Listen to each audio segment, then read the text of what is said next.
Isang paalala, ang video na ito ay ayon lamang sa aking sariling pananaliksik. Hindi ko nais na pilitin ang sino man na maniwala sa videong inyong matutunghayan. Kung hindi kayo kumbinsido sa mga impormasyon at taliwas ang inyong paniniwala sa kaalamang aking ilalahad, maaari kayong gumawa ng sarili ninyong pagsisiyasat para sa inyong kakontentuhan. Ang videong ito ay gabay lamang sa mas malalim na kaalaman at pag-intindi at hindi gawa ng isang profesional. Naniniwala ako na malaya tayong magbigay ng opinyon at suhestyon bilang malayang mamamayan ng Pilipinas. Maraming salamat po. Magandang umaga, magandang hapon, magandang gabi. Saan ko ang parte ng mundo? Ako po si Bong Lustre, na isang pambansang geologs ng Pilipinas, at ako po yung Acero TV. Gusto ko lang po sanang i-share sa inyo yung aking nalalaman na si Bella Padilla ay nagse-celebrate po ng kanyang 33th birthday.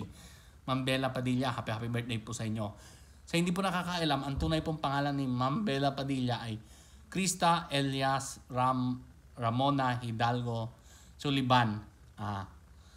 Ayun po, ang parents niya po si Meg Carino at si Gary Suliban. Pinanganak po siya noong May 3, 1991.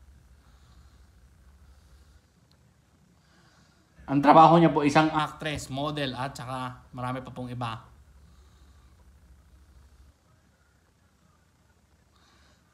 Inaano ko lang po na binibigyan ko lang po kayo ng konting trivia kay Bella Padilla. Ma'am Bella Padilla, happy birthday po. Sana po mapansin mo itong video ni Bong Lustre na bumabati sa inyo ng isang happy birthday. Ma'am Bella Padilla, happy birthday po ulit. Maraming salamat and thank you. God bless. Bye-bye.